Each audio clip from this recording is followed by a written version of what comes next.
para você entender que o teu talento é a coisa mais legal que você tem, é mais importante do que os seus medos, é porque você não tem medo de errar.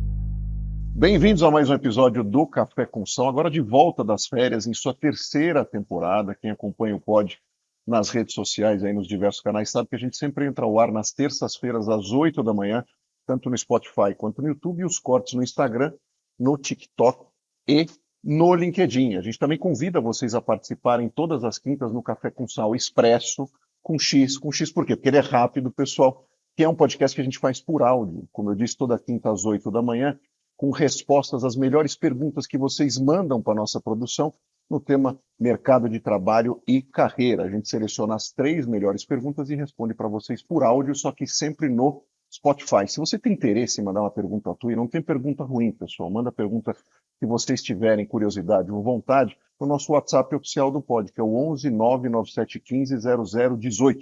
Eu vou ter um prazer enorme de responder para vocês. Agora também de volta ao Café com Sal Expresso das férias, porque obviamente a gente precisava descansar assim como vocês. Espero que vocês estivessem com saudades, porque a gente também estava com muita saudade. A gente aproveita também para agradecer os nossos apoiadores de sempre. Em primeiro lugar, o pessoal do Life Mix, Daniel Pfefferbaum e equipe. A gente está degustando hoje aqui o teu suquinho de laranja, o pessoal da Turma da Mônica. Obrigado mais uma vez pelo suporte de vocês. Para quem quer conhecer a Life Mix, entre em www.lifemix.com.br, que são bebidas, chá, sucos, bebidas das mais diversas, funcionais, que querem trazer um elemento aí de bem-estar para a tua mesa e para a tua família. Todo mundo sabe que aqui em casa, fora água, só dá Life Mix. A gente aproveita também para agradecer o pessoal do Venturos, nosso apoiador também, esse ano que faz 30 anos, esse Instituto Brasileiro de Pesquisa e Desenvolvimento, com sede em Campinas, em Manaus e em Atlanta. Esse ano estarei lá, para a festa de vocês de 30 anos. Um abração aí para o João Maia e para a Mariana Ventola. O Venturos, como eu disse, que é Instituto Brasileiro de Pesquisa e Desenvolvimento e que impacta o teu negócio fortemente do ponto de vista tecnológico. Você quer desenvolver um aplicativo, um e-commerce, desenvolver qual tipo de insumo tecnológico para o teu business, robótica, inclusive. Fala com o pessoal do Venturos, é impressionante a estrutura e a capacidade tecnológica e de impacto que eles têm em relação ao negócio de vocês. Para mais informações, www.venturos.org. Sem mais delongas, eu apresento o nosso ilustre convidado, que é o Du Migliano. O pessoal deve conhecer ele muito aí das redes, é um cara super especialista em carreira e é parceiro, ele é partner, fundador, né, sócio fundador da 99 Jobs. A gente vai falar muito sobre carreira, sobre empreendedorismo, enfim, vai ser um papo com certeza super divertido. Também tenho certeza que vocês vão gostar muito. Du, super bem-vindo até aqui à nossa casa. Obrigado por estar presente aqui no pod. É um prazer estar com você, cara. Obrigado por ter vindo. Tamo junto, eu que agradeço. Tamo junto, né? E ele fez isso tudo sem PT aqui, não tem teleprompter nenhum, ele fala tudo na cabeça dele. É pra você ver como a minha família. Então, isso para minha família é um alívio, porque é o único dia que eles não precisam ficar me ouvindo, que eu falo muito, viu? Entendeu. Então, assim, eles falam assim: não faz o pod pra você dar vazão a esse teu papo, pra gente não ter que te aguentar todo dia. Mas que bom, tenha paciência, Du, comigo. Não, mas. Eu falo bastante, mas é isso, é uma paixão. Eu também adoro falar. Né? Então, bora. O que a gente mais vai querer é te ouvir. Na verdade, o que eu mais falo é nesse começo. Agora o problema é teu. Você que vai ter que se virar. Cara, me conta, como é que surgiu esse papo de carreira na tua vida, na tua trajetória? A história vem. Eu trabalhava num banco, nada a ver, assim, me formei em comunicação, aí trabalhava num banco. Você é de onde, Du? Desculpa te interromper. Eu nasci aqui em São Paulo, mas morei um tempo no interior. No interior? Onde?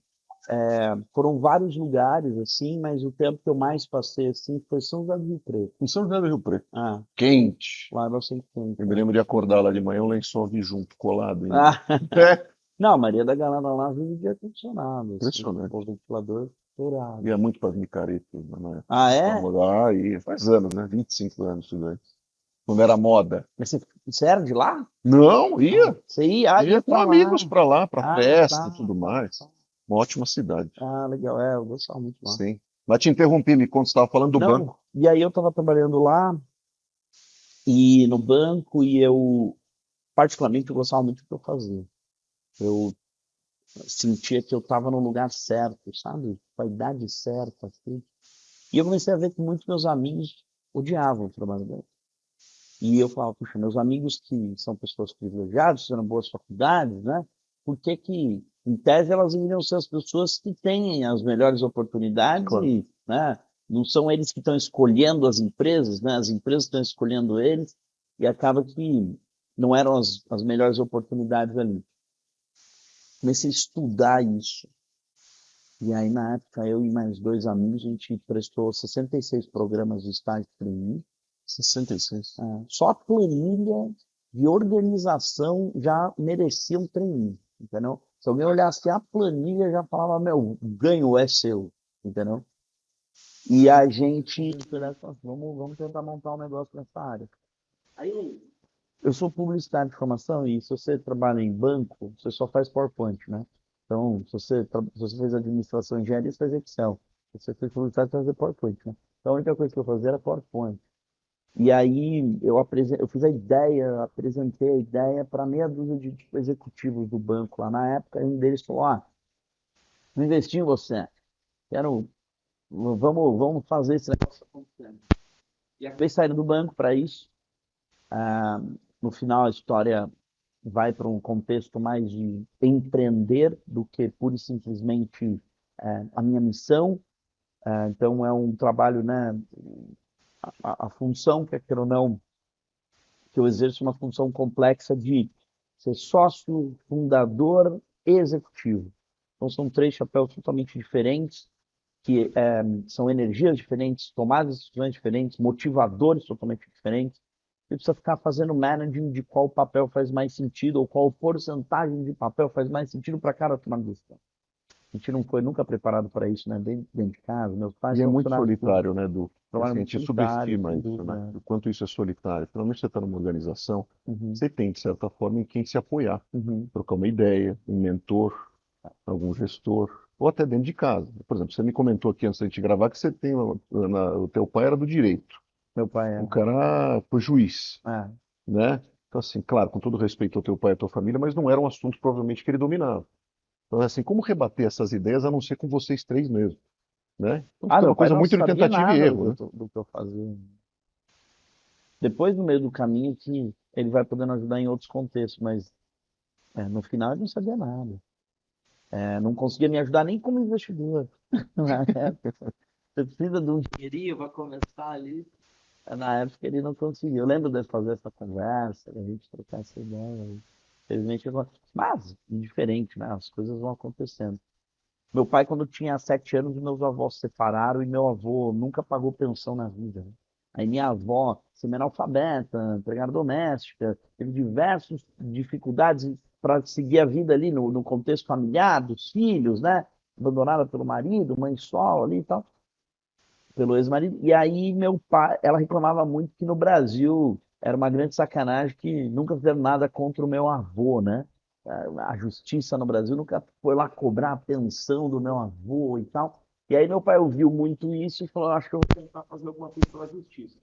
Então, quando meu pai toma a decisão de trabalhar, estava ligado a uma missão, não pura e simplesmente só o contexto de, tipo, como é que a gente paga boleto, ou Claro. porque isso aqui é uma coisa que o mercado Ou a precisa e nossa família tal. precisa de uma certa estabilidade, porque nunca É, teve, né? exatamente. Mas não foi esse o A motivador. lógica principal estava no entendimento de que era uma coisa que o motivava muito. E quando eu era moleque, né, tipo, o meu pai, eu nasci, meu pai já era juiz. E quando eu era moleque, eu via meu pai em casa e ele trazia nos jantares. Meu pai foi juiz criminal muitos anos, então eram contextos bem pesados, assim, né? Claro. A família estava na lista para morrer. Eu via a polícia militar fazendo segurança do meu pai, a civil, a federal, até o dia que chegou o exército. Tinha 12 anos, parou um carro do exército na minha casa e eles queriam falar com meu pai. Eu atendi, todo feliz, do tipo, mano, o exército, Na entendeu? minha casa. Eles foram rastejando, assim, tinha um jardim, eles foram rastejando, assim. Essa parte eles não fizeram, mas eu queria muito que eles tivessem feito, e eu tenho ela até hoje na minha memória. Sim, sim. Mas tá boa a E, história. e aí ele foi, meu pai estava mexendo com droga da Farc, né? E aí era outro nível de segurança, né? Que precisava e tal. Aí eu nasci nesse lugar, assim, um lugar que é, é, poderia facilmente ser visto como, meu Deus, que perigo, né? Hoje, por exemplo, está tudo bem, a gente vai ficar aqui, não tem problema nenhum. ninguém vai atrás de ninguém. Mas na época, tinha que eu tinha muito grande, era uma missão por trás do trabalho. Então, meu pai, durante o jantar, estava contando o que ele fazia e tal. E aí eu acho que sem querer, o meu pai, de uma geração mais não discutia propósito no trabalho, Não, né? esse Vai papo não ter quase existia. 70 anos, ele não discutia propósito no Trabalho é trabalho. trabalho e tem que Então trabalhar. ele foi meio que um trendsetter ali, num contexto não geracional, mas ligado a trabalho, a fim de tipo, discutir missão, propósito, antes de se discutir propósito. E aí, obviamente, os filhos nasceram numa casa onde missão é mais importante do que a tua função. E aquilo mexeu muito comigo. E quando eu fui buscar trabalho, fiz esses programas seletivos todos, a gente passou aí por mais de 70 processos, eu vi que a gente tinha plataformas de distribuição de job description. Então, a gente manda uma descrição de vaga e você spameia o currículo do outro lado. E eu falei, a gente precisa divulgar como é trabalhar e com quem as pessoas vão trabalhar. E a gente criou uma plataforma que dava muito mais informação para a tomada de decisão. Então, a gente trazia avaliações da empresa, na época que ninguém fazia avaliação, a gente trazia vídeos, fotos do ambiente de trabalho. Eu conheço muita gente que tipo, fala que os programas de TI eram em hotéis, né? Sim, verdade, naquelas Até hoje tem um salas, as pouco disso, você dinâmicas. fazia sala de dinâmica em hotel. O cara nunca tinha ido pisar num lugar que ele ia trabalhar e ter que tomar decisão. Moleque, não estou falando isso, né? Tipo, Sim, mais velho. não. Uma criança ali, um moleque está saindo da faculdade, ele não sabe, né? E lá, levando isso em consideração, a gente falou, cara, como é que a gente mostra foto do ambiente de trabalho? Eu lembro até hoje, quando eu contei exatamente isso que eu falei para ti, eu contei para um amigo, o meu olhou e falou, olha, se eu tivesse visto uma foto do meu trabalho, eu não teria aceitado o treininho que eu aceitei nesse contexto, sabe? E essas fotos, num entendimento onde você via como trabalha, qual a vestimenta que as pessoas estão usando, como é que é o lugar, eles estão mais sentados ali, é um trampo mais parado, ou é uma coisa mais ágil? Tal. Hoje, por exemplo, a gente tem um time que só faz dentro das empresas. Por ano a gente faz 250 vídeos contando como é trabalhar nas empresas. Que legal. E hoje a gente evoluiu para o vídeo. A gente, quando nasceu a plataforma, estava no começo ali do 3G, quase 4G. Então, quando teve o 4G, a gente de fato começou a ver vídeo no celular e vendo vídeo no celular, até que as plataformas hoje são todas de vídeo. A gente está aqui fazendo vídeo de uma forma muito mais simples do que se fazendo anteriormente. Também fez com que a gente pudesse contar melhores histórias para que as pessoas pudessem entender como é trabalhar nessas organizações. E quando a gente começou a fazer isso, a ideia era entrevistar o gestor. Qual era a missão? Como é que ele fala? Como é que ele se veste? Como é que ele pensa? Para que a pessoa possa olhar e falar, puxa, é para lá que eu vou trabalhar. Né? Porque cultura organizacional, quando você escreve em valores, né? Cada empresa está escrito valores e ela tipo, manipula aquilo com base na. Quando você vê alguém falando, tem muito mais verdade nessa fala. Até mesmo quando é roteirizado, você percebe. E isso é um elemento de tomada de decisão sobre por que eu deveria trabalhar nessa organização. E aí são 80 mil vagas por ano, 12, quase 13 milhões de usuários, CPFs únicos, aí 25% de todo mundo que procura emprego na internet está na Nine. Então, a gente tem aí uns números, vamos assim dizer, que foram contando essa história. Cara, que legal. Você me remeteu. Oi.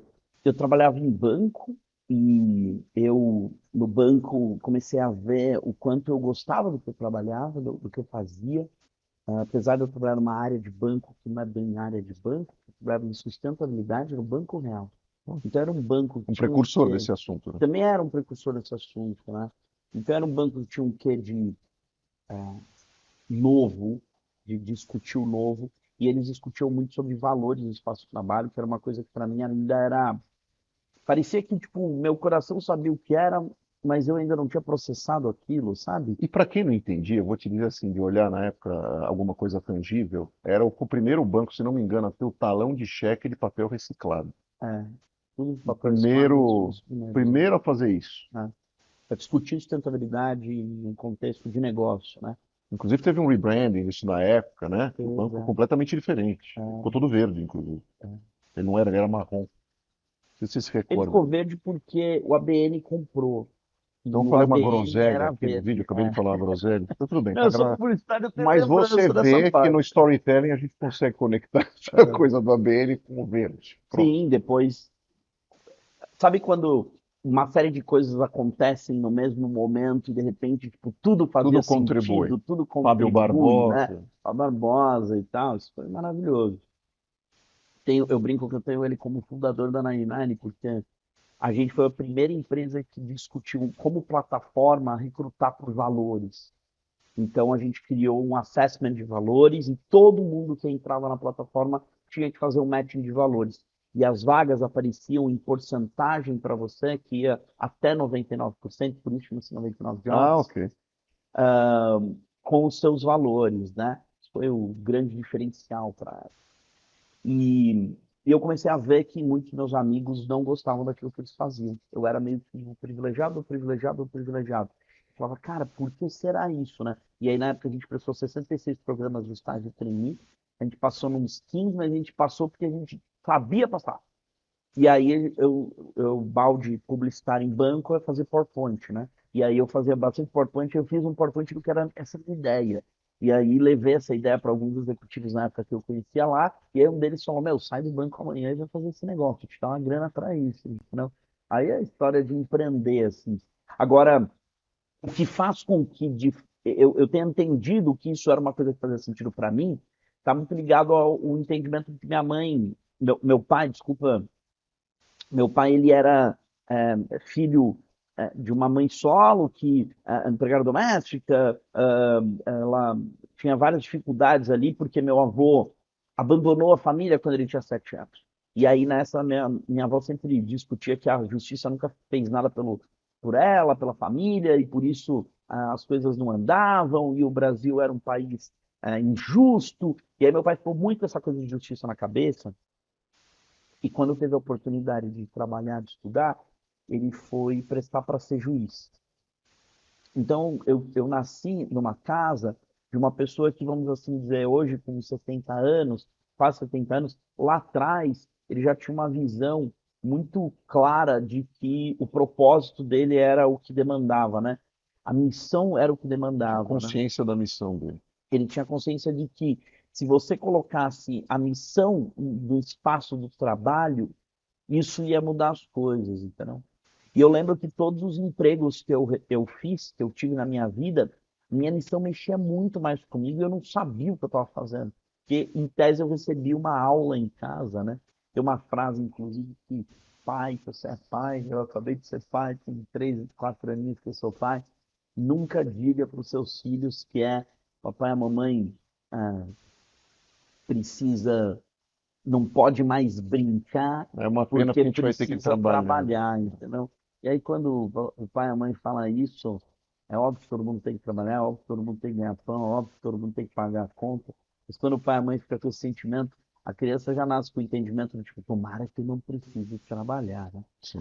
A geração seguinte foi a geração que tipo colocou piscina de bolinha no Google, que colocou Bob, escorregador, que colocou bicicleta, sala de porque descompressão. precisou competir com o entendimento de que nós não vamos trabalhar ou vamos trabalhar de um jeito diferente do que aquele que seu pai e sua mãe trabalhou, né? Que no final não deu nada certo, porque hoje o pai e a mãe da geração Y está ferrando a cabeça da próxima geração mesmo, uniu o ideal do propósito, que é uma falácia muito grande em vários espaços organizacionais, né? A galera usou isso como estratégia de marketing, a galera usou isso como estratégia de employer branding barato e acabou caindo num espaço onde tem muita mentira dentro das culturas organizacionais, né? Aí você faz um mix dessa popularização de estratégias coachianas, né? De gurus, tentando fazer aquilo uma cultura organizacional. Obviamente que vai levar para um lugar distante do que deveria, né? Você que habita as redes, como eu e todo mundo, etc.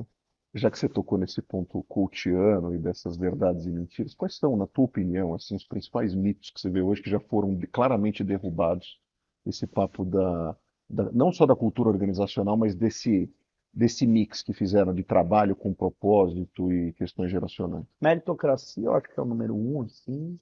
A lógica do mérito precisa ver. a partir de qual lugar você veio, ou seja, você está partindo de onde para discutir que aquela pessoa tem mérito e não outra. A gente só pode fazer essa discussão se a gente separar grupos sociais dentro das organizações. Ou se no mundo ideal todo mundo supostamente saísse do mesmo no lugar. mesmo lugar. A gente fez um programa lá na Nine de egresso transfusional. Né? Eu tenho profissionais que são egressos que trabalham comigo. Um deles é um menino que nasceu no Capão Redondo, tem mais ou menos uns 10 anos menos que eu, 9, 8. Esse menino, se tivesse nascido na Suécia e eu também, ele seria meu sócio. Entendeu? O problema é que o CEP onde ele nasceu fez com que toda a história dele fosse diferente da minha, que nasci no outro CEP. Por pura sorte. Ninguém fez nada diferente disso. Né?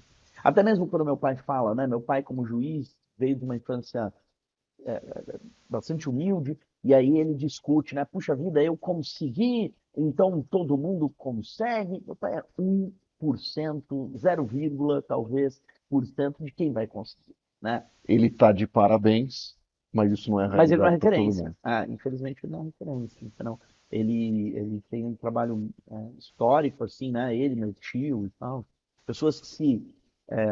porque é como se você tivesse que mudar de casta na Índia.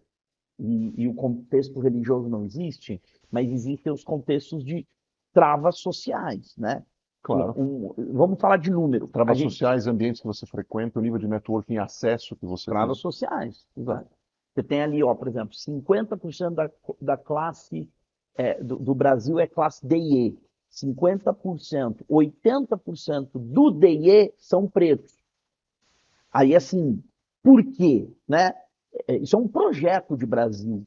A gente estava em 64% há mais ou menos 20 e poucos anos, a gente desceu para 47%, andou para trás e a gente vai chegar em 47% com atraso de 14 anos. Então, a gente já estava descendo, a gente andou para trás, vai chegar em 47%, se tudo der certo, com 14 anos em 2028. Então, Ou 14 seja, anos apesar atrás. do storytelling, a gente só piora.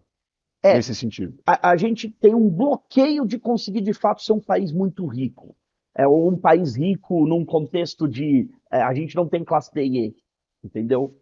O Brasil hoje ele trabalha com 100 milhões de brasileiros, que é o que a gente tem acesso. Os outros 100 milhões, eles compõem um desafio considerável de a gente crescer como Brasil, só que isso é um projeto de um papo. E aí a gente vai para uma questão muito filosófica do meu trabalho, que é entender como esses pactos fizeram com que a gente perdesse muito talento. E aí a gente tem uma discussão do que é talento nesse país, entendeu? Esse menino, como eu disse para você, que poderia ser meu sócio, se a gente tivesse nascido num país onde todo mundo, em tese, começa de um lugar mais justo, assim como ele, tem inúmeros profissionais absolutamente inteligentes, incríveis, que a organização nunca vai ter a oportunidade de conhecê-lo, porque ela cria travas sociais que fazem com que essas pessoas não acessem esses lugares. Né? Então, uma falácia é a meritocracia. A outra. A segunda, eu acho que tem a ver com o entendimento de que a gente tem um sentimento de cultura organizacional no Brasil que se você sonhar, se você imaginar que você consegue chegar em algum lugar, você vai chegar nesse lugar, né? E se vende muito esse contexto do vamos time e tal. Acho que esse é um desafio, porque, de fato, o lugar da onde a pessoa saiu para chegar ali de manhã faz toda a diferença se ela vai conseguir no final terminar o dia no vamos time ou não vai, entendeu? Você acha que isso resvala um pouco no conceito do intraempreendedorismo também que vem? Porque assim, você é um empreendedor, né? Imagino que também no banco você tenha tido momentos de intraempreendedorismo e tudo mais, etc. Só que o intraempreendedorismo ele também não resvala um pouco e não bate um pouco nessas limitações também, não só sociais, mas de cultura da empresa? Você acha que todo lugar realmente o profissional fala assim, não sai, que aqui dentro você vai conseguir desenvolver teu projeto empreendedor, etc. Você acha que também isso não pode ser uma falácia? Em vários aspectos? Ela é uma falácia porque a lógica da motivação é muito diferente. A pessoa não tem noção do que é ser motivada por conta. Hoje você é muito mais recompensado dentro do espaço organizacional por escutar o briefing e não fazer careta quando algo lhe é pedido, versus questionar, trazer perguntas que de fato possam fazer a diferença, né? Então, se você não é recompensado por ser um questionador, por ser um curioso, né? Você tá, a sua rebeldia, ela não tem valor. Não tem como você empreender não sendo rebelde. Claro, não cutucando. Como é que você descobre verdades sem cutucar? Eu Ou falo outras que, verdades? mesmo eu tendo nascido num espaço onde a justiça, certo pelo certo, era muito forte, e eu tenho uma máxima dentro do meu trabalho, da minha vida, que é: eu não posso fazer nada que eu não possa contar para o meu pai na mesa do jantar, né? Então, se eu fizer qualquer coisa que eu não possa contar para o meu pai na mesa do jantar ou para os meus filhos na mesa do jantar, é porque eu estou indo muito distante dos Você meus está valores fora da das minha quatro missão. linhas.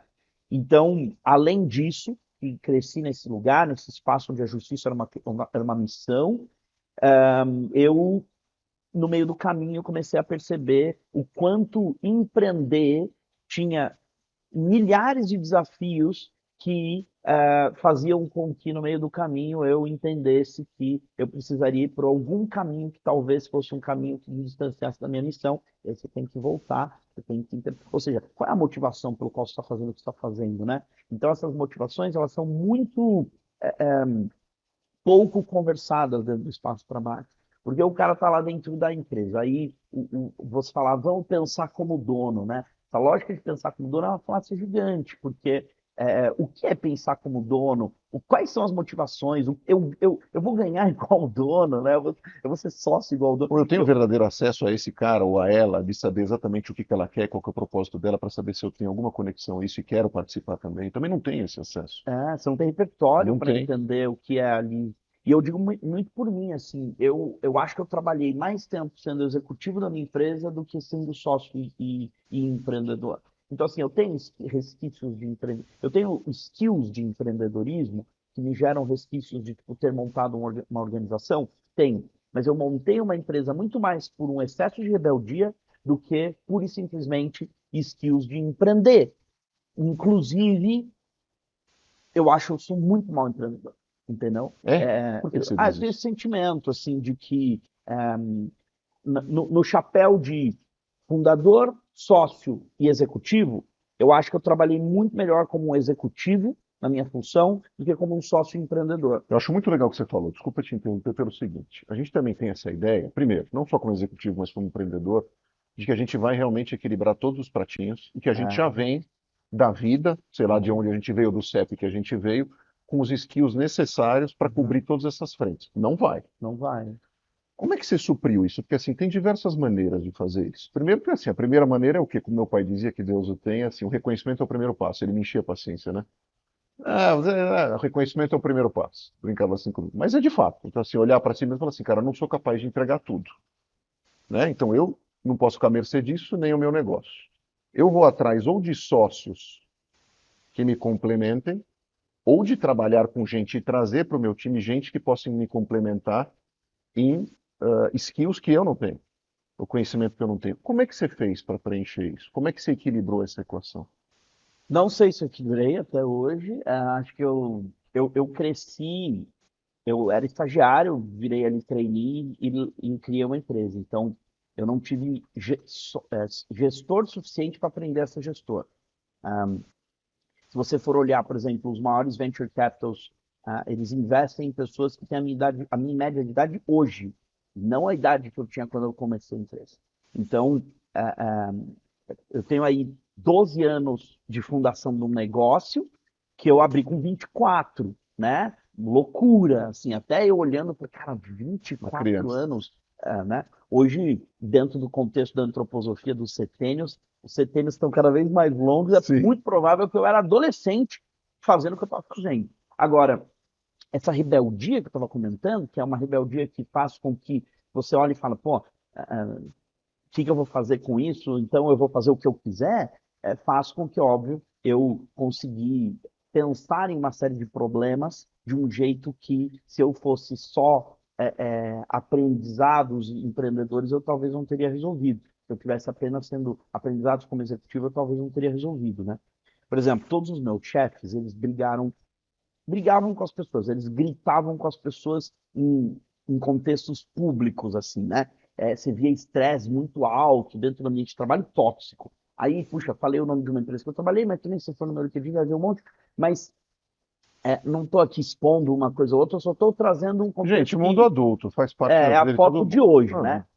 Só que quando eu virei gestor, não podia mais gritar, entendeu? E era uma grande sacanagem, porque eu aprendi a gritar e de repente eu não podia mais. É como se eu tivesse aprendido a falar alemão e quando eu fui falar era francês. Assim como a Entendeu? gente também tem que vamos dizer, reinventar para ser pai e mãe. Total. Também. Você não Antes quer podia fazer gritar. aquilo que seu pai e a mãe ensinou para você do seu jeito, pura e simplesmente, né? Dito isso, de que o mundo vai mudando, ele está mudando num contexto muito rápido, e eu não sei se tipo, tem como de fato aprender a de fato ter virado a chave de ser um bom empreendedor, sabe? Eu acho que a coisa número um é você estar rodeado de talento bacana o tempo todo. Se você conseguir o máximo do tempo estar rodeado de gente bacana e gerando valor para essas pessoas, é o que de fato vai fazer com que o seu negócio continue. E para o Edu, o que é gente bacana para trabalhar? Eu acho que o primeiro contexto está muito ligado ao quanto você está com os seus valores conectados ao motivo pelo qual você está fazendo. Né? Então, eu conheço muita gente que, no meio do caminho, foi se apaixonando por trabalhar com a gente, pelo fato de que os valores pelo qual a gente caminhava eram os valores que faziam sentido para ele. E isso faz muito sentido para a gente. A segunda coisa está ligado a o quanto essa pessoa está fazendo algo que ela entende que é inovador, que é diferente, que não é o mesmo, né? A coisa que eu melhor fiz no meu processo de me tornar adulto foi desobedecer de forma saudável.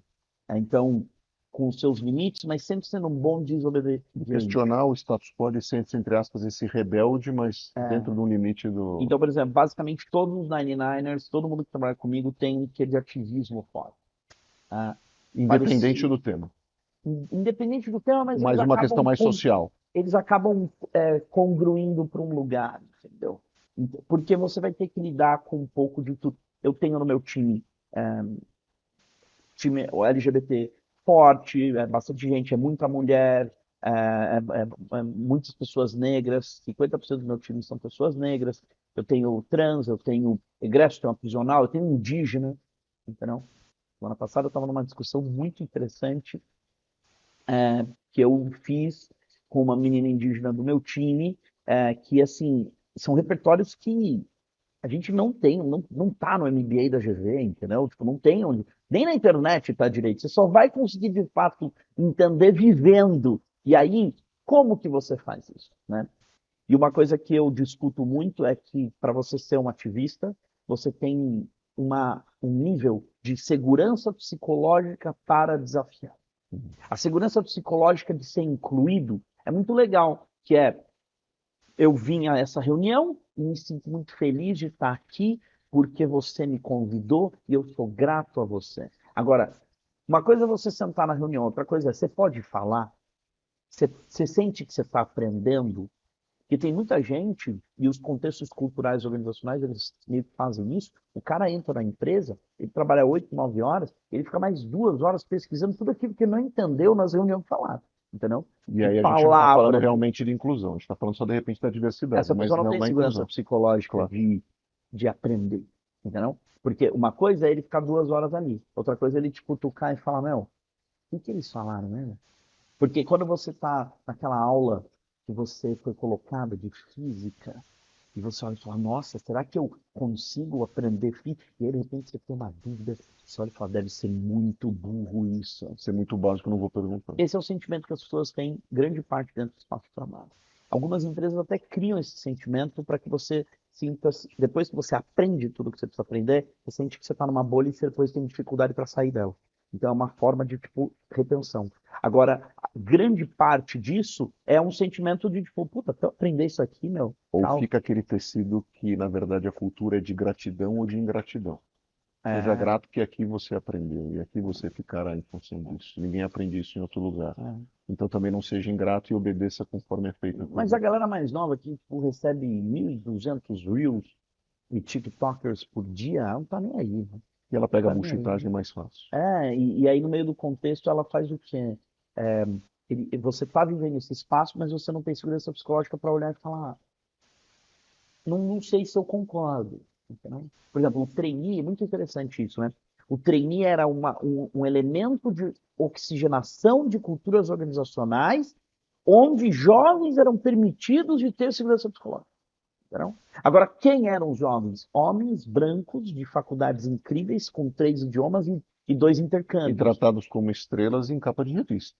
Total, Você lembra disso? no entendimento de que esses eram meus Exame, trainees, saiu na capa né? da revista. Exatamente, com aqueles selos daquelas empresas. E esse entendimento do trainee, ali você tinha a possibilidade de ouvir pessoas diversas de vocês, mas diversas até qual contexto, né? Porque, por exemplo, fit cultural nada mais é do que a lealdade ao gestor. Não é um fit cultural à organização, né? Tanto é que muitas empresas do Vale não deixam, do Vale do Silício, empresas que investem em inovação, não deixam mais usar a palavra fit cultural, né? Não pode, porque é muito usado para criar viés, né? Essa pessoa aqui, ela não tem o fit. Quem disse o que é fit, né? Qual é a lógica? É a fit da cabeça dele, entendeu? Como é que você diz lá, né? Fit do gestor. Aí vai com... A gente que trabalha com parametrização de processos seletivos tem essa dificuldade muito grande, né? Deixa eu voltar nisso. A gente tem o termo hoje, usa muito isso, principalmente no teu negócio, até mais do que no meu, da questão da jornada do candidato. Ah, sim. Tá? E aí você está me dizendo lá na tua época de começar a empreender com os teus amigos, na verdade vocês nem estavam empreendendo, né? Vocês estavam querendo descobrir qual que era o código para passar nesses processos seletivos, qual que era o... Eu queria impressionar meu pai. Impressiona teu pai, vamos dizer assim, mas vocês No também processo descobriram de um caminho. impressão, cada um tem com seu privilégio se usa de um jeito, né? Exato, exato, exato.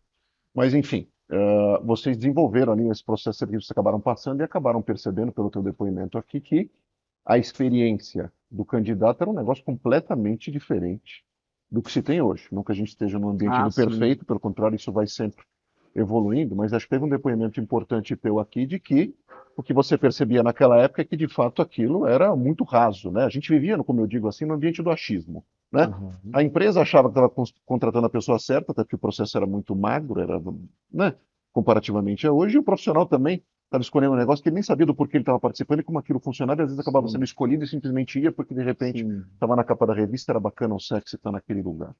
Né? Como é que você vê essa evolução, principalmente do ponto de vista do propósito do teu negócio, de trazer a jornada do candidato para um outro nível? Aí eu quero saber se eu posso fazer um merchandising Você pode fazer o que você do quiser, você meu está na minha trabalho. casa. A gente acabou de migrar, e isso vai acontecer com frequência, e provavelmente enquanto você estiver assistindo esse programa, vai ter um processo seletivo no ar, se você estiver assistindo em agosto. Se não, tudo bem, você vai ver a história dele. Onde a gente está migrando as nossas jornadas de processo seletivo para uma experiência fluida com IA no WhatsApp. Então, o meu sonho é que o candidato não precise mais encontrar um login e uma senha para se candidatar em mais um site chato. E ele consiga vivenciar isso numa experiência conversacional da qual ele já vive todos os dias. Entendeu? E a gente está migrando tudo para o WhatsApp. É uma solução continua sendo arriscada, porque agora eu tenho uma outra empresa da qual eu dependo da minha empresa, né? Ah, bom. A teia. Ao mesmo tempo, você tem que ir para onde as pessoas estão, sabe? Tem que ir para onde a experiência faz mais sentido. E a gente criou essa experiência que é muito legal. A gente passou aí os últimos 4 anos pesquisando e vivenciando laboratórios de como as pessoas se candidatam de fato nos processos ativos hoje, quais são as experiências que mais fazem sentido no final. E se você não tiver onde a pessoa está de fato, você não vai conseguir captar a atenção que você deveria. E a gente está perdendo talentos muito legais e relevantes pelo fato de quanto a gente sistematizou e criou tecnologias que às vezes não fazem nenhum sentido para o começo e fim. Aquela pessoa no meio do caminho olha e fala, pô, essa empresa faz sentido para mim. É aqui que eu quero trabalhar, né?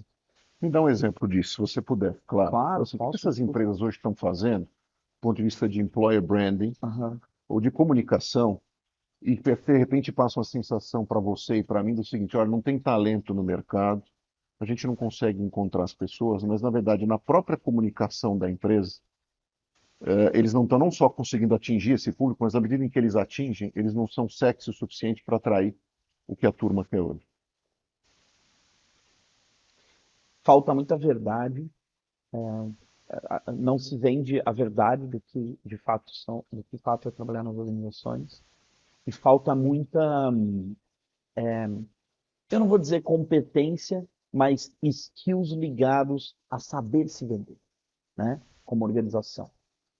É muito histórico para mim, e até hoje eu vou dormir pensando na Luísa, que é uma menina que saiu no jornal porque ela deixou uma grande empresa para vender cookie recheado em Florianópolis. E aí eu fico pensando assim, como assim o seu RH não conseguiu vender que o que você faz é mais legal do que vender cookie recheado em Florianópolis? Ah, mas é o sonho da menina. Tipo assim, a gente está competindo com o sonho de todo mundo, que é a primeira geração da história que pode, de fato, fazer aquilo que sonhou muito mais fácil do que era, né? Antigamente você não conseguia montar uma estratégia de televisão que tem aqui para poder gravar dentro da tua casa. Não é Pensa, possível. tinha os caras que são empreendedores desse mercado, eles trabalharam nas maiores empresas do Brasil e do mundo de transmissão. E tinha um monopólio dessa comunicação. Hoje você pode fazer na sua casa. Então, hoje, se você quiser sonhar em ter uma mini produção, você pode. Assim como você pode sonhar em fazer cookie recheado em Florianópolis. Só que meu ponto é, o que a tua empresa está, como é que ela está se comunicando, como é que ela está se vendendo para competir com cookies recheados em Florianópolis, entendeu? Então, Luísa não me deixa dormir, infelizmente, porque ela saiu e, assim como ela, foram uma série de outras pessoas que começaram a olhar e falar, eu não vou fazer isso aqui, entendeu? As empresas têm tido essa dificuldade muito grande de usar esses employer brandings, né?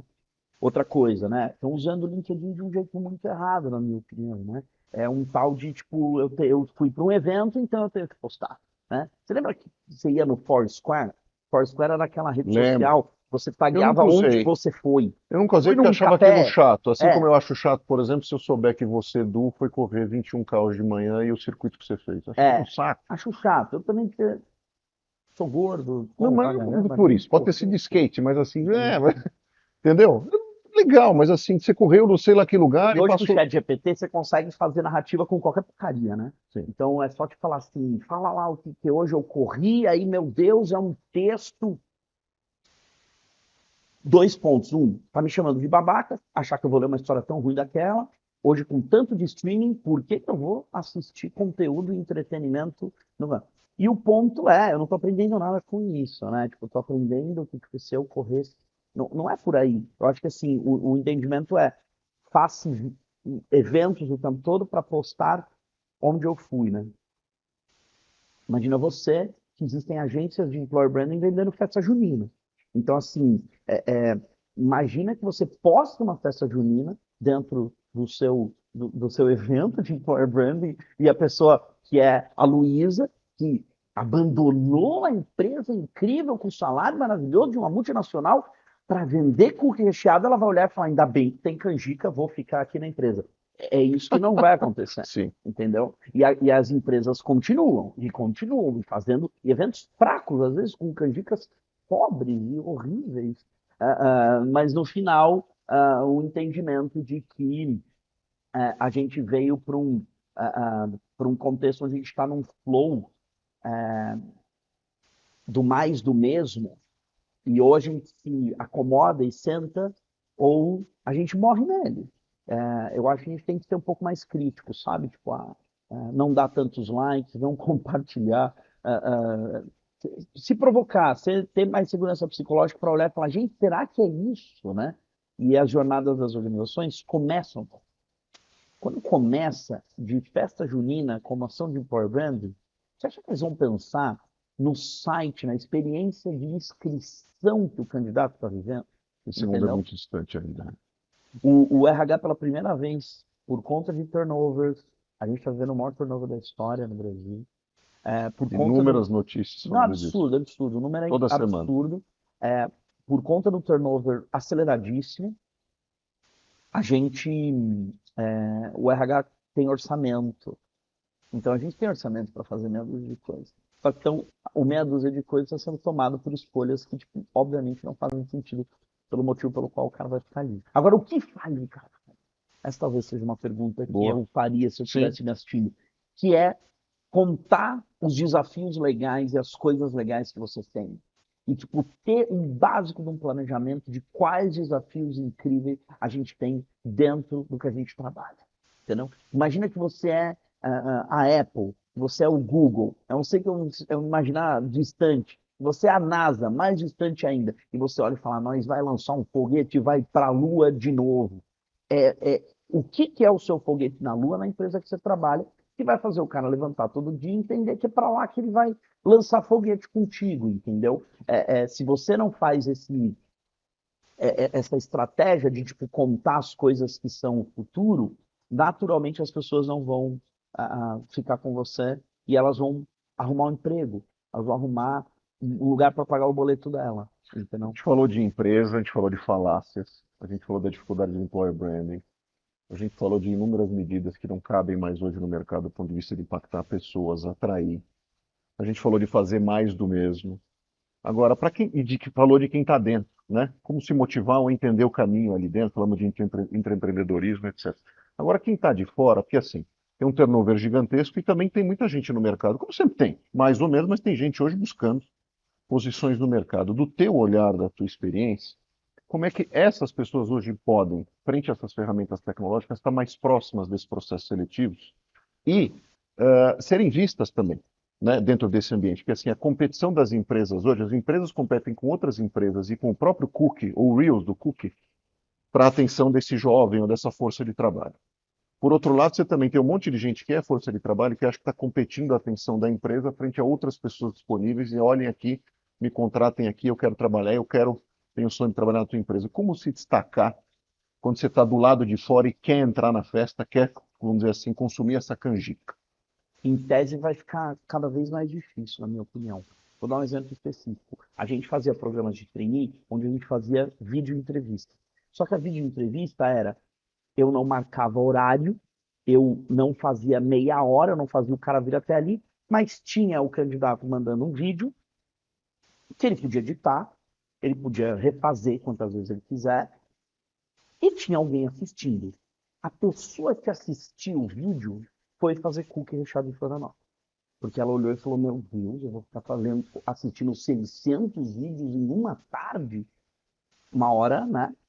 Agora, que bom que ela foi fazer isso. Porque era muito provável que se você fosse o 59º vídeo que ela estivesse assistindo na última hora dela de trabalho, era provável que você não passasse no processo seletivo e você era muito bom. Resultado dessa história. A inteligência artificial, por exemplo, já faz esse trabalho. Ela consegue fazer uma avaliação melhor do que a pessoa que tipo, assistia 600 vídeos por dia. Então, a única dica que eu dou é seja cada vez mais consistente e profundo naquilo que de fato é seu trabalho. Porque se você de fato tiver, essa palavra não é muito boa, mas as rédeas daquilo que é o seu talento na tua mão, você se torna uma pessoa absolutamente empregável aonde você quiser.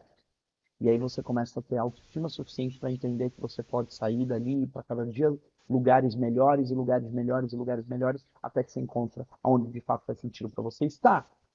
Mas você tem que ter o seu portfólio do seu talento, das suas entregas. Tem muita gente que quando vai fazer bio no LinkedIn e escrever histórias no LinkedIn, elas escrevem assim, né? Eu fazia isso, como se fosse a lista da job description. Não quero saber o que era a tua função dentro do contexto da sua job description. Eu quero saber o que tu entregou que fez melhor aquela organização da onde você estava. Seus golaços. Então, quais são os seus goals, os seus objetivos, as suas conquistas, o que tu fez? Enquanto você estava lá, você saiu de quanto por cento a quanto por cento? Você começou liderando uma pessoa, terminou liderando 10. Isso tudo são elementos que fazem com que a pessoa que está entendendo ali que ela está buscando e pleiteando por uma vaga, ela de fato tem a rédea do seu talento.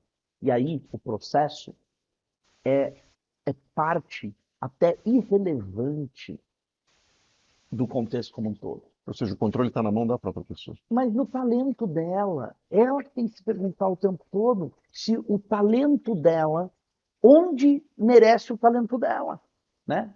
Infelizmente, muita gente tomando a decisão, e eu falo infelizmente mesmo, de ser o próprio funcionário, né? Mas aí você entra num contexto de achar que você vai abrir uma empresa com 25 funcionários no ano 1, entendeu? E aí, no final, a galera acaba por subempregos. Muitas pessoas.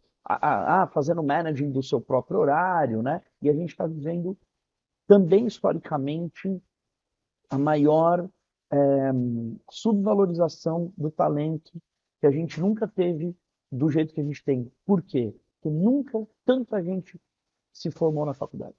Nunca tanta pós-graduação foi vendida historicamente. Nunca tanto conteúdo foi compartilhado nas redes sociais a ponto de você estar aprendendo coisa o dia inteiro.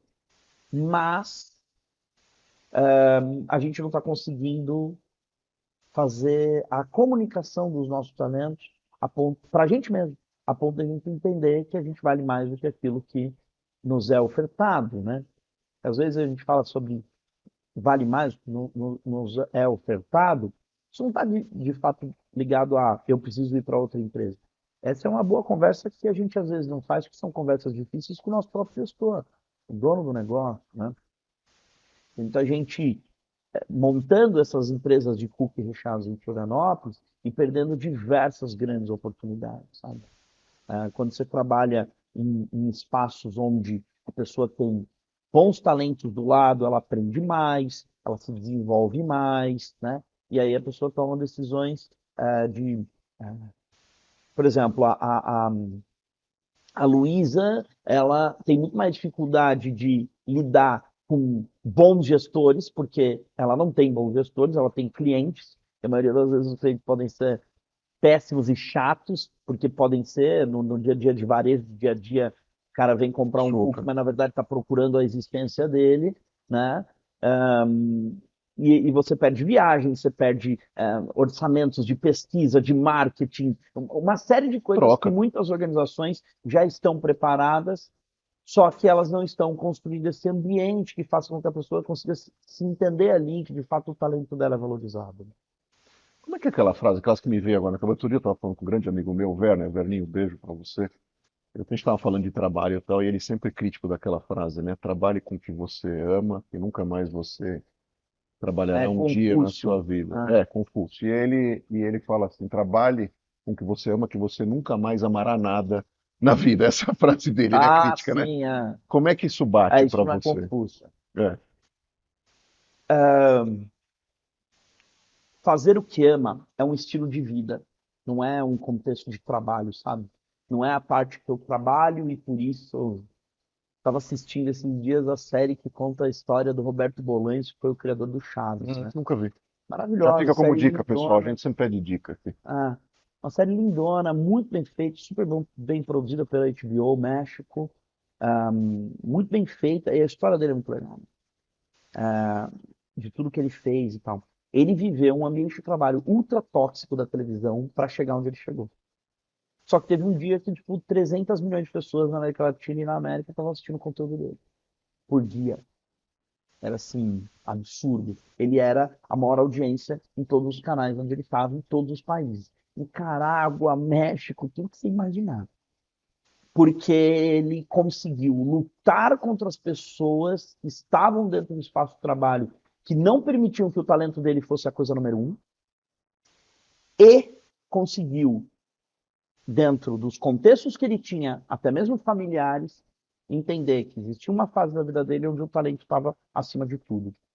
Super complexo, super polêmico, no entanto, é um estilo de vida, de uma fase que você pode viver. Se você teve a oportunidade, ou tem a oportunidade, de conseguir viver sobre os seus talentos além do que o medo sempre vai trabalhar na paralela, mas o dia que você conseguir ver que os seus talentos são muito maiores do que o medo que você tem, você vai viver uma experiência de vida que é absurda. Eu posso dizer isso em diversos contextos de coisas que eu fiz na minha vida. Mesmo com todos os meus privilégios, eu posso dizer que Você ter a oportunidade de perceber o quanto o teu talento vale tanto quanto e mais do que os medos que você vive, é algo absurdo. Só que, óbvio, você vira escravo desse sentimento. Porque a partir do dia que você viveu, você não quer mais desviver. E aí a sua segurança psicológica vai ficando mais baixa, porque para você entender que o teu talento é a coisa mais legal que você tem, é mais importante do que os seus medos, é porque você não tem medo de errar. Só que quando você vai expondo o seu talento, expondo o seu talento, expondo o seu talento, você chega num lugar do tipo assim, agora eu não posso errar porque olha quem eu sou. E aí você passa a viver a insegurança psicológica gravíssima, que é a insegurança de eu não posso errar. E aí vai-se pro saco. Sim. Depende de falar no esporte, né? É mais, entre aspas, mais fácil chegar no topo, né? Do que se manter no topo, né? Depois, Ah, mas quando você vê, total, né? exato. Você vê essas histórias o tempo todo, que você já vem com aquela conquista nas costas, uma pressão adicionada e a queda é muito maior, É. né? Muito bem. Ó, dicas agora para finalizar. Adorei esse teu papo. Me conta um pouco. Você falou do Bolanhos. Dicas que a gente pode consumir dos temas que a gente falou hoje aqui, ou de séries e livros que você tem lido que te inspiraram ultimamente. Francesca Gino, que tem um livro maravilhoso chamado Rebel Talent. Infelizmente não tem em português. Rebel Talent.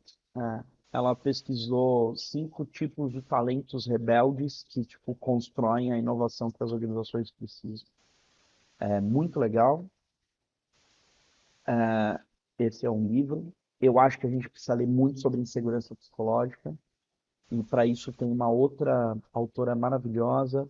Ambas têm trabalhos em Harvard e no Google, que chama-se A Organização Sem Medo. Esse livro é muito bom e tenta trazer cases de como fazer com que a segurança psicológica seja um tema. A gente acabou de viver um contexto de inclusão muito forte no espaço de trabalho, de discutir a inclusão dentro do espaço de trabalho, e agora a gente precisa discutir trabalhar sem medo. Essa é a única forma de, fato, trazer os talentos para eles fazerem aquilo que eles querem fazer, né? Hoje a gente entra como talento dentro da organização e a gente passa muito tempo sobrevivendo aos medos que a cultura organizacional nos impõe. Sobrevivendo. Sobrevivendo. A gente está lutando o tempo todo contra os medos que as culturas organizacionais nos impõem, né? As lideranças ultra tóxicas que, tipo, não tem histórico do porquê estão fazendo o que estão fazendo, que as gerações passadas faziam sentido, hoje já não faz mais. Então, a gente luta, a gente sobrevive a esses espaços. E aí o nosso talento passa a ser a última coisa que a gente de fato tem que fazer, né? A gente não consegue ter o nosso talento como primeiro lugar. Então, eu acho que os livros de segurança psicológica são boas pedidas. Você sabe que eu vi outro dia, falando nisso? Eu vi aqui em casa Série, Ruptura. Ruptura? Ruptura já Não, assistiu? não, Não? não. Ah, mas Ruptura tá batido já, né? Não, pra mim. Não? Mas você não Eu assiste tô série? ficando inseguro psicologicamente. Você Você falando que já tá? tá batido, eu não vi. Eu fiz isso de propósito. Eu vi. É uma Você reparação mexeu agora histórica, comigo. talvez.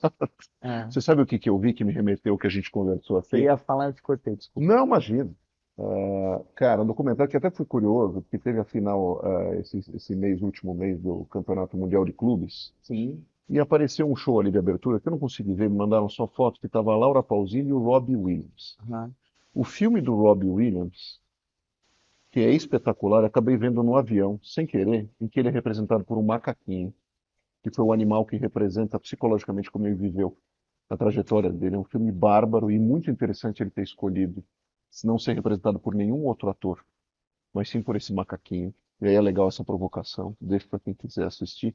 E da própria Laura Pausini, que eu vi um documentário sobre a carreira dela, que é alguém que nesse documentário se questiona se ela não tivesse ganhado na adolescência o prêmio que ela ganhou na TV italiana, que ela foi lá, cantou e ganhou um prêmio, a vida dela virou do lado do avesso, o que que ela seria hoje? Então hoje ela está com questionamento do que teria sido a vida dela. Olha que engraçado, depois de ter virado mãe, depois de ter trilhado toda essa trajetória de sucesso, está lá no topo, ter ganho o campeonato, ela se questiona se ela não tivesse dado a sorte, porque na cabeça dela ainda luta com essa coisa da sorte, do mérito, da competência, do talento, mas o que ela teria sido e ela não consegue conviver direito com isso. Olha que interessante. Difícil você ver alguém assim, né? Ainda conectado com essa questão de raízes, sentindo uma pessoa normal, de entender e separar as coisas da fama, da realização, do mérito de tudo e do fator sorte também, que a gente tem no meio da trajetória. Achei muito interessante, não vi ninguém no nível de fama que ela tem, pelo menos para quem, né, a conhece. Ela viveu muito tempo aqui no Brasil, quem assistia Hebe, Faustão, não sei o que, a Laura Pausini vivia em todos esses ambientes. Interessante esse feito Super, dela. é. Mas Ruptura vale a pena assistir, mas vou fazer uma outra indicação, então, até para não parecer uma coisa meio batida.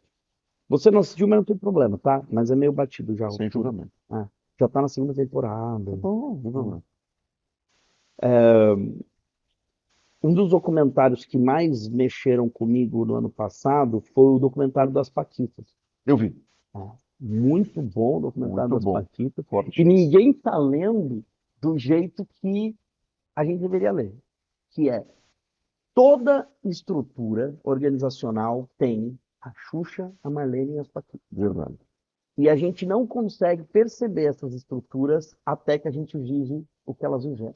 Então, uma pessoa fazendo a bad copy, ou seja, o líder ultra tóxico, que está lá, toda a alta liderança sabe que ele está lá, porque a figura que foi pintada da Marlene sendo a líder ultra tóxica foi mantida durante 18 anos por uma série de pessoas, inclusive a Xuxa. Sim. Que agora não pode dizer que não sabia. Né? Exato. Ela pode estar num contexto onde era mais difícil ela ter percebido, mas tem uma hora que ela percebe, né? Até porque isso voltava contra ela. E ela fez manutenção durante 18 anos. Aí não vamos discutir se ela tinha segurança psicológica, não vamos discutir nada disso. E aí depois você tem as Paquitas que viveram toda a pressão e toxicidade de ser Paquita da Xuxa, né? Que era, a gente chegou num lugar, mas você está achando que você chegou porque você é boa, não, é que você teve sorte, e eu que mandei você estar aqui, né? E aí você tem toda a estrutura organizacional de todas as empresas assim. Agora, olha que interessante, só foram expor o pacto na figura da mulher. Né? Eu quero saber que pacto está sendo exposto dos homens, né? Dos homens especificamente brancos. Usaram a figura da mulher para expor pacto, porque pacto feminino a gente vai expor. Né? E aí você tem um dos filmes aí, um dos documentários mais assistidos do Brasil. Mas a lógica do porquê do que ele é construído é uma lógica muito interessante para você fazer um zoom out da sua organização, da organização da qual você está, e entender os chapéus que cada um está vivendo ali. É lógico que você nunca vai se ver como Marlene, você sempre vai se ver como Paquita, entendeu? Nessa história toda, mas identificar quais são os momentos, porque pode ser, historicamente, se você chega em algum lugar ou espera chegar em algum lugar, ou você vai ser em uma parte do tempo Marlene, ou você vai ser uma parte do tempo Xuxa. E é provável que você seja as duas em alguma fase. Então, olhar com carinho se é assim que a gente mantém talento próximo da gente, porque essa é a única forma da gente crescer e fazer coisas incríveis no nosso trabalho. Nossa, esse documentário é uma bela pedida para uma constelação, né? Personagens de constelação organizacional. Pelo amor Ali de é Deus, bem lembrado. bem feitinho, assim. Bem, achei ótimo, né? Boa, adorei te conhecer, Mas cara. a galera recomenda, será, Paquita? Acho que não, né? O A quê? galera, nas recomendações... a galera Aqui? De recomenda. tudo. Ah, que bom. Não, nosso público fica bravo se a gente não faz recomendação. Não, O mas mais o pop Paquita é é uma coisa mais pop demais, né? No Não, contexto, assim, não, não, não, não, não, intelectual. não, não, não, não, não, não, não. Você tá superestimando Tá a gente bom. aqui, pelo amor de Deus. Eu sou corintiano, meu querido. Tamo junto. Beleza? Obrigado, ter vindo. Adorei nosso papo. Tamo junto, brigadão. Boa. Super Vamos oportunidade. fofocar mais vezes. A oportunidade Vamos. é nossa te receber. Toca aqui. Obrigado. Valeu. Tamo junto. Escuta, passa as tuas redes, onde o pessoal te acha, onde acha os 99ers. Do Migliano no Instagram. Lá você tem acesso a tudo. Tudo lá. LinkedIn também, Eduardo Migliano. Seu Linktree. Ah, Não é assim hoje em dia? tem. É o Linktree. O meu é Beacon. Beacon. Ah, O nosso é o mas quê? tudo Já não igual. lembro. BeMe, BitMe. Tudo igual. A gente saiu do Linktree, a gente não queria ser igual a todo mundo. Acho que tem alguma coisa psicológica nisso que eu preciso ver. Beleza. Pessoal, espero que vocês tenham gostado. Olha que episódio recheado aí de aprendizado. A gente falou muito de carreira, empreendedorismo, segurança psicológica, inclusão, diversidade, tecidos sociais, dicas de filmes, Tudo que vocês viram aí em relação à proposta, tenho certeza que vai ter uma enorme aplicabilidade aí no dia a dia de vocês. E espero, obviamente, que vocês compartilhem e desfrutem aí do conteúdo, principalmente o Edu aqui passou para vocês. Obrigado pela audiência de sempre de vocês. A gente sempre se vê nas terças-feiras às 8 da manhã, tanto no Spotify quanto no YouTube, os episódios completos e os cortes nas demais redes. Vocês já estão aí cansados de saber. Obrigado de novo pela oportunidade, um abraço a todos e até o próximo episódio. Tchau, tchau.